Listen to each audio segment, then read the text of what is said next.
Hey everyone, this is Deepshikha and today we are going to start second part of chapter 2 of class 10th, Nelson Mandela Long Walk to Freedom. Earlier in part 1 we have studied there was the inauguration of the presidency of Nelson Mandela. वो president बने हैं, उसका inauguration है. Inauguration amphi theatre में है जो कि Pretoria में है. Pretoria is the capital of south Africa. जब वो प्लेज लेने जाते हैं तो उनके साथ है first deputy president and second deputy president mister Thabo Mbeki and mister de Klerk. जब वो प्लेज लेते हैं तो वो एड्रेस कर रहे हैं सभी को कि अब जो हमारी फ्रीडम है that is a new born liberty, new born freedom, because earlier there was the rule of white supremacy. अभी तक वाइट रूल था, वाइट पीपल का रूल था, तो ब्लैक पीपल को प्रॉपर राइट्स नहीं थे. They were not having equal rights and now जब उन्हें फ्रीडम मिल गई है तो अब सभी के पास इक्वल राइट्स होंगे. There will be no discrimination. कोई भी ब्लैक्स एंड वाइट्स के बीच में कोई भी डिस्क्रिमिनेशन, भेदभाव नहीं होगा. And there will be no bondage, कोई भी स्लेव नहीं होगा, पॉवर्टी नहीं होगी, सफरिंग्स नहीं होगी, and there will be the rule of freedom only. चलिए स्टार्ट करते हैं next part. A few moments later, we all lifted our eyes in awe as a spectacular array of South African jets, helicopters, and troop carriers roared in perfect formation over the Union Building. अब कुछ ही moments में जब हमने अपनी eyes को ऊपर किया, हमने देखा and we were very much surprised, very amazed.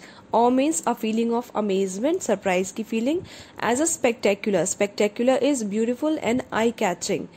कुछ चीज जो देखने लायक है, बहुत सुंदर है. Array is an impressive display. तो हमने जब ऊपर की तरफ देखा there was an impressive display of South African jets, helicopters and troop carriers जो थे वो स्काई में अपना परफॉर्मेंस दिखा रहे थे in perfect formation over the union building.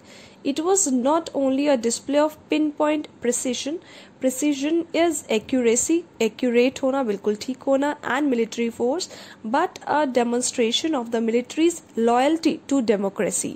वो सिर्फ अपना परफॉर्मेंस नहीं दिखा रहे थे, they were showing their loyalty to the democracy कि जो अब प्रेसिडेंट बने हैं, जो जिसका भी अब रूल है, हम उनके लिए लॉयल है. To a new government that had been freely and fairly elected.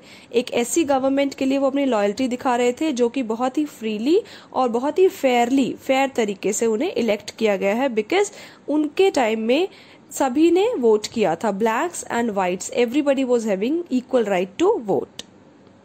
Only moments before, the highest generals of the South African Defence Force and Police, their chests bedecked with ribbons and medals from days gone by, saluted me and pledged their loyalty.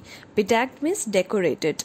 अभी कुछ ही moments पहले जो highest general है और south Africa के defence force और police officers हैं जो बहुत ही ज़्यादा हाईली रैंक्ड है, बिकॉज उनकी चेस्ट पर बहुत ज़्यादा रिबन्स एंड मेडल्स लगे हैं, तो वो मुझे सल्यूट करने लगे और अपनी लॉयल्टी की प्लेज लेने लगे. I was not unmindful of the fact that not so many years before they would not have saluted but arrested me. And I was not unmindful. Not unmindful means I was aware. So I was aware of the fact. मुझे ये चीज अभी तक याद थी that कुछ सालों पहले ये लोग मुझे सल्यूट नहीं करते थे बट अरेस्ट करते थे, because I was fighting for the freedom. तो मैं बहुत सारे मूवमेंट्स में काम कर रहा था, फ्रीडम के लिए लड़ रहा था, and at that time they use to arrest me and they use to put me behind the bars. Finally a chevron means a V-shaped pattern of Impala jets left a smoke trail of the black, red, green, blue and gold of the new South African flag. तो जब हम ये jets का एक performance देख रहे थे तो अब यहाँ पे दिखाई दिया कि उन्होंने वी शेप पैटर्न बनाया जिसमें इम्पाला जेट्स ने क्या किया, स्मोक लेफ्ट किया, and the smoke was of colour black, red, green, blue and gold, जो कलर था साउथ अफ्रीका के फ्लैग का. The day was symbolized for me by the playing of our two national anthems and the vision of whites singing Kosi Sikeleli Africa and blacks singing Die Stem, the old national anthem of Republic. अब जो ये day था, it was very much symbolized for me. Symbolized means it was very important for me, क्योंकि इस दिन दोनों ही whites and blacks दोनों लोगों के नेशनल एंथम को प्ले किया गया. White were singing Kosi Sikeleli Africa and blacks were singing Dice Stem. Although that day neither group knew the lyrics of the anthem, they once despised means hated. जो पहले वो, क्योंकि वो एक दूसरे के लोगों को हेट करते थे तो ऑब्वियसली एक दूसरे के एंथम को भी हेट करते थे. They would soon know the words by heart. हालांकि वो लोग उस दिन एक दूसरे के ग्रुप के एंथम को नहीं जानते थे, वर्ड्स लिरिक्स उन्हें याद नहीं थे, but soon they will learn it, soon they will know the words by heart. But जल्दी ही उन्हें इन शब्दों को वो याद कर लेंगे. On the day of inauguration, I was overwhelmed with a sense of history. Overwhelmed means filled with emotions. तो अब जब मैं उस दिन इनॉग्रेशन वाले दिन हिस्ट्री को याद करने लगा, so I became very much emotional. In the first decade of the 20th century, a few years after the bitter Anglo-Boer War and before my own birth, the white-skinned peoples of South Africa patched up with their differences and erected a system of racial domination against the dark-skinned peoples of their own land. अब Anglo bore war जब हुआ था, it was before the birth of Nelson Mandela. उसी के बाद ही white skin people ने, means white people ने south Africa के क्या किया, they started the difference and erected a system. और उन्होंने इरेक्टेड मीन्स बिल्ट, उन्होंने एक ऐसा सिस्टम बनाया रेशियल डोमिनेशन का. Racial domination is when people of one race have power over another race. तो वो लोग सुपीरियर समझने लगे अपने आप को और ब्लैक लोगों को इंफीरियर समझा जाने लगा, उन्हें नीचे दिखाया जाने लगा. Against the dark skin peoples of their own land. The structure they erected form the basis of one of the harshest most inhumane societies the world has ever known. Inhumane is cruel. तो एक ऐसी society जो बहुत ज्यादा inhumane है, harsh है, cruel है, ऐसी सोसाइटी का उन्होंने एक तरीके से स्ट्रक्चर क्रिएट किया. Because from then only whites were having all the power, all the rights, but blacks were not having any kind of rights, और वो blacks को हमेशा inferior ही समझा जाने लगा.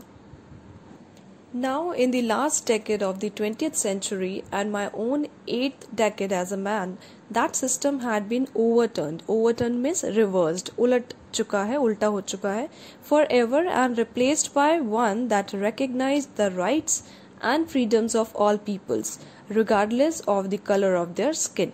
But now in the last decade of 20th century के end में अब जो सिस्टम है ये बिल्कुल ओवरटर्न हो चुका है, बिल्कुल रिवर्स हो चुका है. एंड इट रिकग्नाइजेज, और अब ये जो सिस्टम है वो रिकग्नाइज करता है सभी के राइट्स और फ्रीडम को, चाहे वो ब्लैक्स हो या फिर वाइट हो. ये किसी का भी स्किन के अकॉर्डिंग डिस्क्रिमिनेशन यहाँ पर अब नहीं होता. That day had come about through the unimaginable sacrifices of thousands of my people. Unimaginable means difficult to imagine, very much difficult, जो हम imagine ही नहीं कर सकते, इतना ज़्यादा उन्होंने sacrifice किया. People whose suffering and courage can never be counted or repaid.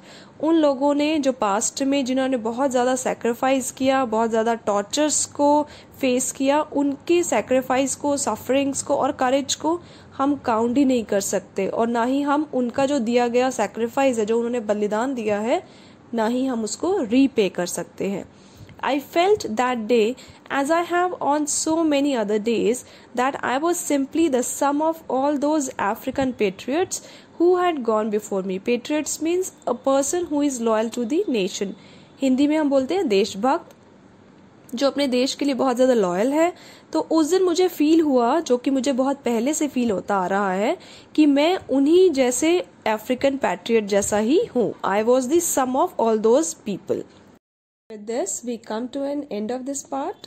Thank you for watching the video. If you liked it, do hit the like button, share it with your friends, and subscribe to my channel. Don't forget to hit the bell icon for more updates. Till then, take care. Bye-bye.